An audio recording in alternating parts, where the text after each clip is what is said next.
Welcome, Dr. Farish. Walaikum Assalam. Yeah, so for our today's webinar, we have हम बहुत शुक्रगुजार हैं शौकत खानम के कि हम बहुत शुक्रगुजार हैं शौकत खानम के कि उसने हमारे साथ कोलैबोरेट करा and यादर और सेहत के साथ कोलैबोरेट करा to discuss on breast cancer awareness. And for today's webinar, we have Dr. Farish Fatima, with whom we will be discussing about breast cancer awareness. So shall we get started? Yes, please. Okay. So पहला सवाल मेरा है कि breast cancer है क्या, यानी कि आप थोड़ा उसके बारे में मुझे ब्रीफ करें कि ये ब्रेस्ट कैंसर होता कैसे है और ये किन लोगों में सबसे ज्यादा पाया जाता है। ठीक है, देखिए जो ब्रेस्ट कैंसर है उसको हम छाती का सरतान भी कहते हैं, मतलब छाती का कैंसर इन उर्दू। अब ये जो ब्रेस्ट कैंसर है ये होता कैसे है? वैसे तो इन कैंसर इटसेल्फ जो है अनकंट्रोल्ड सेल डिवीजन है। अब इसकी जो मेजर कॉज है ब्रेस्ट कैंसर, छाती के कैंसर होने की, उसकी कोई भी सिंगल रिसर्च जो है वो कंफर्म नहीं करती कि हम आपको एक सिंगल लाइन में आंसर देके सेटिस्फाई कर दें कि this is the only reason which is going to lead to breast cancer. इस पे रिसर्चेस ऑनगोइंग हैं, स्टिल कंटिन्यू करती हैं, though we have environmental and genetic risk factors. अब जो रिस्क फैक्टर्स हैं वो मॉडिफाइबल रिस्क फैक्टर्स भी हो सकते हैं, नॉन मॉडिफाइबल रिस्क फैक्टर्स, जिसमें यह है कि फीमेल जो जेंडर है उसमें स्ट्रॉन्गर एसोसिएशन है as compared to males के statistics 0.5 to 1% होते हैं। फिर growing of age, जैसे आपकी एज इंक्रीज करती है उनमें रिस्क ज्यादा होता है। फैमिली हिस्ट्री जिनकी है, जेनेटिक हेरिडिटरी फैक्टर जो है उसमें BRCA gene 1 and the BRCA gene 2 ये बहुत स्ट्रांगली एसोसिएशन शो करती हैं टुवर्ड्स ब्रेस्ट कैंसर। और ये जो फैमिली हिस्ट्री है ये फर्स्ट डिग्री रिलेटिव्स जैसे कि आपकी मदर में है, सिस्टर, खाला, फूफो, नानी, दादी, किसी में भी अगर हिस्ट्री ऑफ ब्रेस्ट कैंसर है तो एक स्ट्रॉन्गर चांस है कि अगली जनरेशन में स्प्रेड होगा। इसके अलावा जैसे कि early onset of periods before the age 12 या मीनोपॉज लेट एज पे स्टार्ट होना आफ्टर द एजेस 50, या फिर जिनका फर्स्ट चाइल्ड जो है आफ्टर 30 इयर्स ऑफ एज हुआ है या कोई भी चाइल्ड बेयरिंग हिस्ट्री नहीं है, तो इन सब फीमेल्स में इंक्रीज्ड रिस्क होता है टू डेवलप ब्रेस्ट कैंसर। अच्छा, अब मेरा दूसरा सवाल आपसे ये है कि what are the early science of detecting the cancer, like क्या सिम्टम्स हमें देखने चाहिए घर के लिहाज से कि घर में अगर हम हैं तो not like going to the doctor first, but like हम अगर हम घर में हम देख लें कि ये चीज है और इससे हमें पता चले कि शायद ये ब्रेस्ट कैंसर का सिम्टम है, ये साइन है, तो फिर कैसे, व्हाट आर दो साइंस एंड सिम्टम्स? अब जो अर्लीस्ट पॉसिबल अलामात अपेयर होती हैं ब्रेस्ट कैंसर के पेशेंट में, जो सबसे पहले अगर अपेयर होगा तो वो एक ब्रेस्ट लंप है। ब्रेस्ट लंप को हम एक गिल्टी या गुठली भी कहते हैं उर्दू लैंग्वेज। अब ये जो गिल्टी लंप है it is going to appear like a swelling, एक सोजिश की तरह अपेयर होगी, एक थिकनिंग अपेयर होगी, और इसकी जो कंसिस्टेंसी है वो फर्म होती है, हार्ड सी होती है, इसके बॉर्डर्स इरेगुलर होते हैं और usually this is painless. Earliest possible यही सिम्टम है, लेकिन लेटर स्टेजेस पे ये जब आपकी स्किन को इन्वॉल्व करता है तो ब्रेस्ट की जो स्किन है, उसकी जो जिल्द है, वहां पे चेंजेस देखे जाते हैं, जैसे कि गड़ा बनना ब्रेस्ट में, स्किन डिम्पलिंग जिसको कहते हैं। अब स्किन पे रैशेस अपेयर हो सकती हैं, स्किन पे कोई न्यू पॉपिंग वेन अपेयर हो सकती है। उसके अलावा आपकी जो है स्किन रफ टेक्सचर अपेयर हो जाएगा। If you want to compare, एक ऑरेंज की जैसे पील होती है माल्टे की जो स्किन, आप उससे कंपेयर कर लें कि स्किन डिम्पलिंग हो जाएगी, रफ टेक्सचर हो जाएगा। अब जो निप्पल पे भी चेंजेस अपेयर होते हैं वो है निप्पल में इन्वर्जन, उसकी डायरेक्शन अंदर की तरफ इन्वर्ट हो जाती है। उसके बाद ये है कि निप्पल से ब्लड लाइक डिस्चार्ज हो सकता है या फ्लूइड लाइक डिस्चार्ज हो सकता है। तो these are all the red flag symptoms. ये मेल्स में भी हो सकते हैं, फीमेल्स में भी हो सकते हैं। तो there is a lot of ambiguity. वो यही सवाल रिपीटेडली पूछते हैं कि मेल में डिफरेंट तो नहीं होगा, अपेरेंस जो सिम्टम्स की है ये सेम है, कॉज इनकी सेम है, ट्रीटमेंट भी एक ही लाइन पे। अच्छा, और इसकी ट्रीटमेंट क्या हो सकती है और हम कैसे डिटेक्ट कर सकते हैं इसकी? जैसे मैमोग्राफी होती है, देयर इज अ थिंग, तो उसके थ्रू हाँ हम जी, डिटेक्ट करते हैं, तो लाइक देखिए, ब्रीफ हाँ ऑन जी, दैट। जो स्क्रीनिंग इसकी है, किस तरह से हम स्क्रीन करते हैं, जो बिफोर द एजेस 20 और 20 से 40 इयर्स जिनका है बड़ा स्पैन, उनके लिए फर्स्टली हम रेकमेंड करते हैं कि जितने आपको सिम्टम्स बताए हैं आपने ये कैसे डिटेक्ट करने हैं, आप इसको मंथली ब्रेस्ट सेल्फ एग्जामिनेशन करें। हर महीने आपने अपनी एक डे एलोकेट कर लेना है। अब जिनका साइकिल रेगुलर है वो अपना 5th to 7th day of menstrual cycle पे एक दिन डिसाइड करके अपना एग्जामिनेशन करें। वो फीमेल्स जिनका इरेगुलर साइकिल है, जिनकी पीरियड्स की डेट्स ऊपर नीचे हो जाती हैं, वो अपना किसी भी मंथ में एक डे डिसाइड करके अपना एग्जामिनेशन करें। अब ब्रेस्ट फीडिंग फीमेल्स जो हैं वो अपना ब्रेस्ट फीड करने के बाद या ब्रेस्ट पंप से इवैक्यूएट कर लेने के बाद अपना मुआयना करें। अब डिफरेंट स्क्रीनिंग मेथड्स में अल्ट्रासाउंड आती है, ब्रेस्ट लंप अगर अपेयर है तो उसकी टिश्यू में से सैंपल ले लिया जाएगा, बायोप्सी होगी, या फिर आपकी मेमोग्राफी होगी। इट डिपेंड्स आप कौन सी एज, मतलब आपकी एज क्या है, आपका जो स्टेज ऑफ डिजीज क्या है, depending on all those factors आपकी इन्वेस्टिगेशंस आपको सजेस्टेड है। अबव 40 वी रिकमेंड की स्क्रीनिंग मेमोग्राफी एनुअली करवाएंगे पेशेंट्स। अच्छा, ये जो स्क्रीनिंग हम करवाते हैं किनको कर, जैसे जो जिनकी फैमिली हिस्ट्री है उनको करवानी चाहिए या फिर सब सारी औरतों को करवानी चाहिए मेजरली? ये जो स्क्रीनिंग आपको बताइए, this is recommended for all the females जितनी 20 अबव हैं, 20 to 40 they have to do a monthly breast self examination. और जो आपकी 40 अबव हैं वो मेमोग्राफी रिकमेंडेड है। लेकिन जिनकी फैमिली हिस्ट्री स्ट्रॉन्ग है उनके लिए BRCA gene 1 and BRCA gene 2 जो है, इसकी जेनेटिक टेस्टिंग फैसिलिटी जो है उनको ये अवेल करनी है। अब इनिशियली ये टेस्ट पाकिस्तान में अवेलेबल नहीं थे, now Shaukat Khanum does provide you this facility, therefore आप किसी भी वॉक इन क्लिनिक्स पे आके यू कैन अवेल इट। अच्छा, और मुझे ये भी पूछना था कि ब्रेस्ट कैंसर कितने टाइप्स के होते हैं, और क्या अगर टाइप्स हैं तो उनके सिम्टम्स साइंस अलग होंगे या क्या लाइक सेम साइंस होंगे? इस पे आप थोड़ा ब्रीफ करें। ठीक है, जो डिफरेंट टाइप्स के हैं मेडिकली अगर आपको समझ ना भी आए तो I try to elaborate a bit. There are ductal carcinomas in situ. अब ये जो डक्टल कार्सिनोमास है ये नॉन इन्वेसिव टाइप भी होते हैं, अब डक्टल इन्वेसिव भी हो सकता है। जो नॉन इन्वेसिव है वो आपकी मिल्क डक्ट्स की जो लाइनिंग होती है ब्रेस्ट में वहां पे फॉर्म होता है और ये स्प्रेड नहीं करता आगे फर्दर। अब जो इन्वेसिव डक्टल होगा तो ये ब्रेस्ट की जो मिल्क लाइनिंग है वहां से जाके ब्रेस्ट टिश्यू तक स्प्रेड होगा। अब इसी तरह जो और है इन्फ्लेमेटरी ब्रेस्ट कार्सिनोमास है, ये सबसे ज्यादा एग्रेसिव फॉर्म है and they are the fastest growing. And other than this lobular carcinomas होते हैं जो लोब्यूल्स में फॉर्म होकर ब्रेस्ट टिश्यू में पोटेंशियल रखते हैं स्प्रेड होने का। And triple negative breast carcinomas देखे गए हैं जिनमें ईस्ट्रोजन, ये प्रोजेस्ट्रॉन और बाकी जो जीन्स हैं वो सारी नेगेटिव आती हैं, HER2 immune genes. And other than this metastatic breast carcinomas हैं जिनको हम स्टेज 4 पे करते हैं and they have metastasizing potential, वो आपके डिफरेंट ऑर्गन्स में स्प्रेड हो सकता है, in your lungs, liver, into your brain and यहाँ तक कि आपकी बोन्स में भी वो स्प्रेड हो जाते हैं। तो इनकी अपीयरेंस वही है, सिम्टम्स सबके एक ही तरह अपेयर होंगे, टाइप्स डिफरेंट हैं बट उसकी डिफरेंट टेस्टिंग आपके पास अवेलेबल होती है। तो अच्छा, मुझे ये भी बता सकती हैं कि हम किस डॉक्टर से रुजू करें about this disease, about this cancer? क्या कौन डॉक्टर सबसे बेस्ट होगा इसके लिए? अच्छा, many people they still do not know कि फर्स्ट लाइन डॉक्टर्स कौन है ब्रेस्ट कैंसर के लिए, and we have seen many patients going towards a gynaecologist. लेकिन देखें जो गायनेकोलॉजिस्ट हैं वो अपनी डोमेन में एक डिफरेंट वे में स्पेशलाइज्ड होती हैं। देयरफॉर ब्रेस्ट कैंसर्स के लिए the first line doctors are general surgeons, most preferably आप ब्रेस्ट सर्जन कर लें। And once your evaluation is done, आपकी इन्वेस्टिगेशंस जब कैरी आउट हो जाती हैं तो आप ट्रीटमेंट के लिए ऑन्कोलॉजिस्ट के पास रेफर होते हैं। अच्छा, और इस ब्रेस्ट कैंसर की ट्रीटमेंट क्या हो सकती है? First stage, second stage, third stage, सारे कैंसर की अगर आप बता सकें तो। अच्छा, अब ट्रीटमेंट इन शॉर्ट अगर इसको समराइज करें तो first and foremost is surgery. Surgery her patient में होगी लेकिन इट डिपेंड्स कि कौन सी स्टेज पे पेशेंट हमारे पास आके रिपोर्ट करेगा। अब अगर स्टेजेस 0 and 1 पे आया तो the disease is just confined towards breast tissue, महदूद होती है आपकी ब्रेस्ट टिश्यू तक, आपकी छाती तक। तो उस स्टेज पे जितना कैंसरस पोर्शन था, जितना लंप था वही निकालेंगे, इसको लंपेक्टमी कहते हैं। अब लेटर ऑन स्टेजेस जैसे स्टेजेस 3 and 4 है जहाँ आपकी पूरी छाती इन्वॉल्व हो जाती है, पूरा ब्रेस्ट इन्वॉल्व हो जाता है, तो उसमें हम पूरा ब्रेस्ट रिमूव करते हैं और इसको हम कहेंगे मिस्टेक्टमी। लेकिन we do provide reconstructive procedures. जो लोग कॉन्शियस होते हैं कि उन्हें अपनी बॉडी इमेज प्रिजर्व करनी है तो उनमें इम्प्लांट्स लगा दें या उनके लिए ग्राफ्ट जो होते हैं उसको रिकंस्ट्रक्टिव प्रोसीजर्स कहते हैं। एंड आफ्टर सर्जरी कीमोथेरेपी और रेडिएशन थेरेपी को इन कॉम्बिनेशन दिया जाता है। जो कीमोथेरेपी है it helps to fight against the cancer cells, and जो रेडिएशन थेरेपी है वो आपकी कैंसर सेल्स को भी फाइट करती है, किल भी करती है, उसके अलावा श्रिंक करती है ट्यूमर्स को।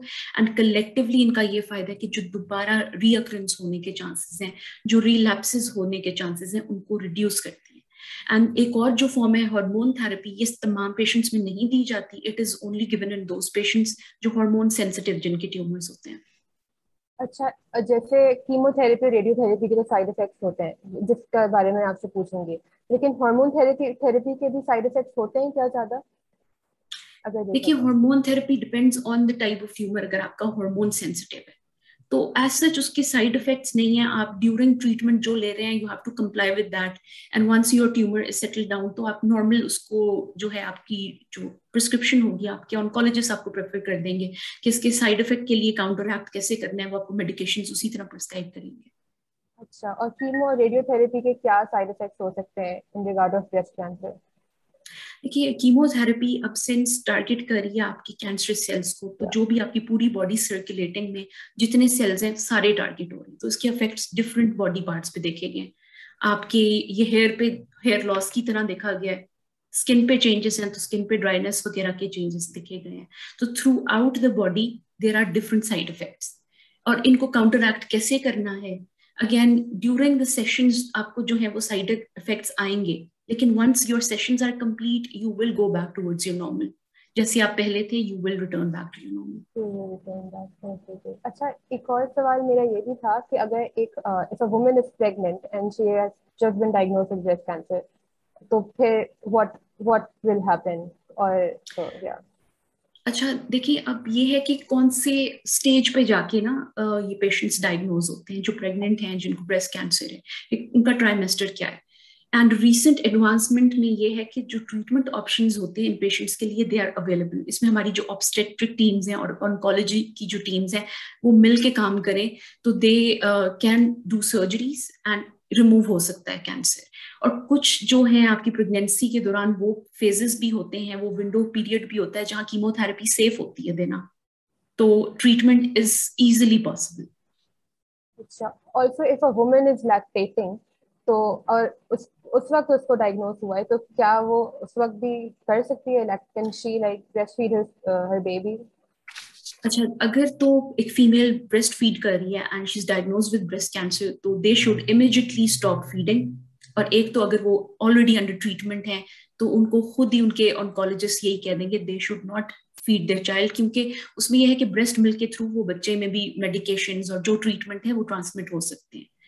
But once the patient has recovered और उनकी अगर मतलब इन फॉर इंस्टेंस अगर आप ये सिनेरियो ले लें कि प्रीवियस हिस्ट्री थी उनको ब्रेस्ट कैंसर की और अब वो क्लियर है and she is breast feeding, तो वहां पे कोई भी प्रूफ नहीं है कि अगर प्रीवियस हिस्ट्री थी उसका कोई लिंक होगा भी, then it is safe to say कि ब्रेस्ट फीड कर सकती है। लेकिन अगर ब्रेस्ट फीड से पहले अगर वो स्क्रीनिंग करवा ले तो ज्यादा बेहतर होगा। इस does this happen in medical field? Can you repeat your question? मेरा क्वेश्चन ये था कि अगर एक फीमेल है, उसको हिस्ट्री थी ब्रेस्ट कैंसर की before giving birth to her baby, तो लेकिन उसको ब्रेस्ट फीड करना है, तो ब्रेस्ट फीड करने से पहले प्रायर टू ब्रेस्ट फीडिंग क्या वो स्क्रीनिंग करवाए अपने टेस्ट स्क्रीनिंग करवाए अपने डेफिनेटली, ब्रेस्ट कैंसर की? अगर तो उनको कैंसर है तो शी शुड इमिडिएटली स्टॉप, फिर उन्होंने ब्रेस्ट फीड बिल्कुल नहीं करना, अपना ट्रीटमेंट लेना है। बिल्कुल बिल्कुल, ओके ओके। अच्छा, मेरा एक और सवाल ये था कि क्या चांसेस हैं of flooring down the breast cancer की रेट्स इन पाकिस्तान? देखिए, फर्स्टली जो हमारे पास जो डिफिकल्टीज देखी गई हैं, there is lack of awareness, लोगों को उनका नॉर्मल ही नहीं पता होता। Mostly people they do not do their examination, so therefore when you do not know your normal you are not able to detect your abnormality। आपको अपना knowledge होना चाहिए बॉडी का, यू शुड बी माइंडफुल। एक तो ये अगर आप खुद से या अपने अपने ओन पे ही करना है, अर्ली डिटेक्शन आपने खुद जब पकड़ना है तो you should be aware. Secondly जो है रिलक्टेंस मत शो करें टुवर्ड्स स्क्रीनिंग। अगर आपको खुदा ना खास्ता हो जाता है detect, then come towards us, आप अपना ट्रीटमेंट करवाएं। फैमिली डॉक्टर्स के पास अगर कन्वीनियंट है तो वहां पे जाएं या वॉक इन क्लिनिक्स पे आएं।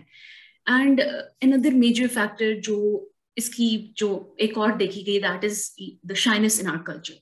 लाइक लोग बहुत शर्म महसूस करते हैं इस इसको टॉपिक पे बात टैबू करने कंसिडर से। करा हुआ है यस कहा जाए एग्जैक्टली। तो, या अब ये जो शाइनेस है हमारे कल्चर में, अगर आप यहाँ पे देखें कि आपकी बाकी बॉडी ऑर्गन्स हैं, जैसे आपकी आई साइट है, तो अगर वो वीक हो जाती है यू गेट इट इवेलुएटेड, आप उसका भी तो चेकअप करवाते हैं।